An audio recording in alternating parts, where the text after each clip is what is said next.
There are names whispered in the hidden corridors of heaven and hell alike, names that carry weight, power, and fear. But among them all, one name silences even the bravest: Azrael, the angel of death. Legends claim that even the mighty archangel Michael and the fallen Lucifer trembled before him. Tonight, we step into the shadows to uncover the truth of the deadliest angel ever created. Before we begin, make sure to subscribe so you never miss the secrets that others fear to reveal. Azrael was not an angel who marched with trumpets or banners of light. His arrival was silent, his presence cloaked in the stillness that makes the strongest tremble. Unlike warriors who announce themselves in fire, he crept in like a whisper, unnoticed until the final breath. Fear did not come from his voice, but from his silence. In the heavenly order, each angel carried a purpose. Gabriel delivered messages, Michael defended heaven, Raphael healed. Yet Azrael's task eclipsed them all. He came not to fight or heal, but to end.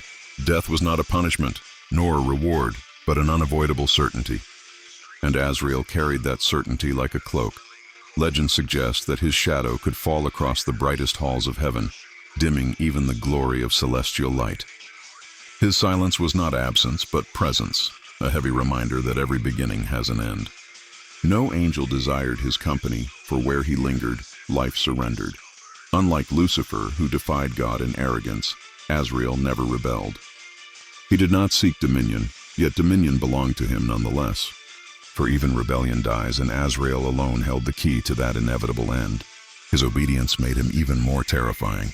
He killed not from malice, but from law. The whisper of his name alone was enough to unsettle celestial beings. Even demons who thrived in chaos understood his inevitability. There was no bargaining, no pact, no deal with Azrael. His loyalty to the divine command was absolute. He was unyielding, and that made him unthinkably powerful. In human imagination, whispers of his presence grew into folklore. People feared hearing his wings in the night or seeing his shadow at the moment of passing. But unlike myths of monsters, his terror was not exaggerated. It was true, and it was certain. Thus, the whisper of Azrael carried the weight of inevitability. More than storms, more than war, it was silence itself that terrified creation. His presence was feared not for what he might do, but because his purpose could not be undone. Across cultures and centuries, Azrael was given many names. In Islam, he is Malak al-Maut, the angel of death, appointed by God to sever the soul from the body. Though the Quran does not always name him directly, scholars painted his portrait vividly, a vast being with a body that spans the heavens. His eyes, countless as the stars, are said to watch every living soul. In some accounts, when a soul dies, one of Azrael's countless eyes closes. This image cast him not only as executioner, but as witness, the great recorder of endings. He became both guardian and judge, one whose vision stretched from the beginning of time until its very end. Christian and Jewish folklore built upon this foundation. Though the Bible does not explicitly name him, apocryphal and mystical texts describe angels of death performing God's will. Over time, these stories converged with Azrael's image, creating a figure both feared and revered. Unlike warrior angels who wielded swords of flame, Azrael needed no weapon. His power was woven into the very fabric of creation. To see him was to realize that existence itself was fragile, and that no being, however mighty, could resist his touch. For some, Azrael was not cruel, but merciful. Certain traditions describe him as gently guiding souls, easing them from the agony of life into peace. Yet mercy could not erase fear. Even kindness from the angel of death was a reminder that all things must end. Thus, his mythos became dual in nature: terror for those clinging to life, and hope for those seeking release. This paradox deepened his power, for no one knew if he would arrive as comforter or executioner. In truth, he was both. The mythos of Azrael, then, is not one of violence, but of finality. He is the hand that closes the book of life, impartial and unwavering, feared not because of cruelty, but because of inevitability. Michael was the commander of heaven's armies, wielding a flaming sword to cast down rebellion. His courage was legendary, his victories countless. Yet even Michael, triumphant in war, was powerless before Azrael. For what use is a sword when the enemy is death itself? Lucifer, the radiant morning star, once shone brighter than any angel before his fall. His arrogance made him defy heaven, but even his rebellion could not conquer Azrael's reach. Pride, after all, dies as easily as humility when death arrives. The fear of Azrael among such powerful beings reveals something deeper. It was not fear of violence or defeat, but fear of certainty. Michael's strength, Gabriel's voice, Lucifer's cunning, all faded before the inevitability that Azrael represented. Unlike others, Azrael did not command respect through combat or charisma. He did not inspire followers, nor did he lead armies. His authority came from a higher source, the eternal law of death, established by God himself. And that authority could not be challenged. Thus, even the fearless learned to tremble in his presence. They understood that their victories, however grand, were temporary. Every triumph, every rebellion, every proclamation would one day fall silent at Azrael's touch. Legends whisper that Michael bowed his head when Azrael appeared, not in defeat but in acknowledgement of a power greater than war. Lucifer, too, in his darkest hour, realized that his rebellion would end not by battle, but by the hand of death. The fear of Azrael, therefore, was not fear of an enemy. It was fear of inevitability. Even those who ruled heaven or defied it understood. None could escape the angel of death. When God created life, he created its counterbalance. Azrael was not a punishment for sin, nor a curse upon creation. He was necessity. Without him, beginnings would have no ends, and existence would collapse into chaos. This eternal law transcends cultures. In every myth, death is not an accident, but a certainty. Whether personified as Azrael, Hades, or Anubis, death stands as the shadow that follows all life. The universality of this truth is what makes Azrael's role so absolute. In mystical traditions, it is said that Azrael's name is inscribed in the heavens, unchanging, eternal. While other angels may appear in moments of history, guiding prophets, waging wars, Azrael has always been and will always be. His task never ends until the last soul departs. This permanence is what made him the most feared of all. Even angels who dwell in eternity recognize that death was woven into the fabric of their existence. Though immortal by human standards, even they knew that endings awaited. Azrael, therefore, was not a figure of cruelty, but of law. He did not act out of choice or will. He carried out the divine balance, ensuring that creation itself remained whole. In him, we see not rebellion, but perfect obedience, and that obedience was terrifying. For unlike creatures who may hesitate, bargain, or defy, Azrael never faltered. His hand was steady, his duty eternal.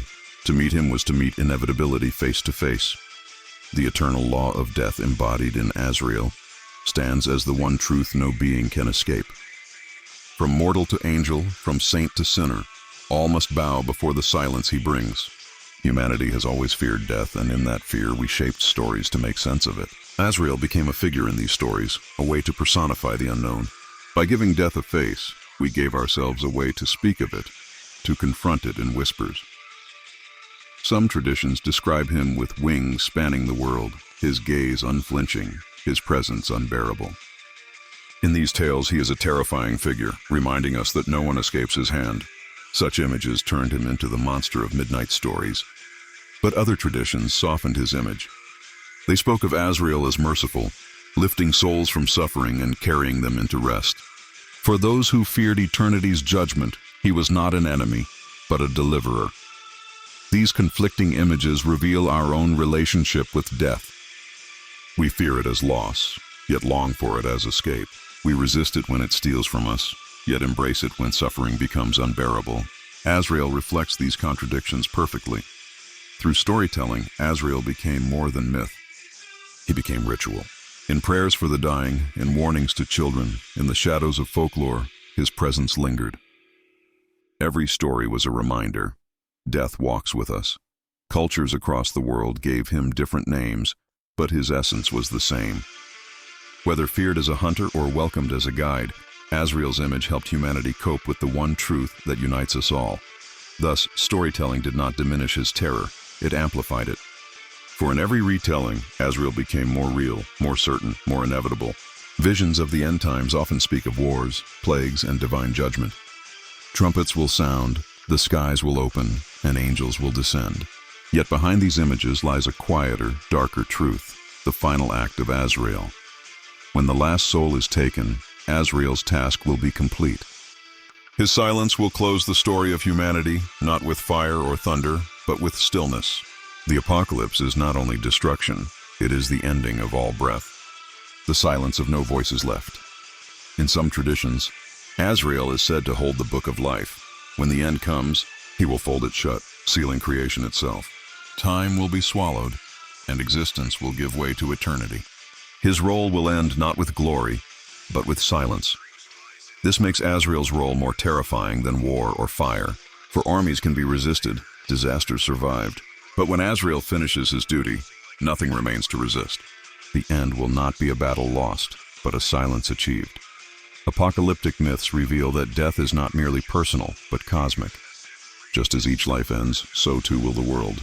Azrael, then, is not only the angel of human death, but the angel of endings themselves. In that moment, even angels will fall silent. Michael's sword, Gabriel's trumpet, Lucifer's defiance, all will bow before Azrael's final act. It will be the one moment where all of creation shares the same fate. Thus, the apocalypse is not only an outer event, but an inner one.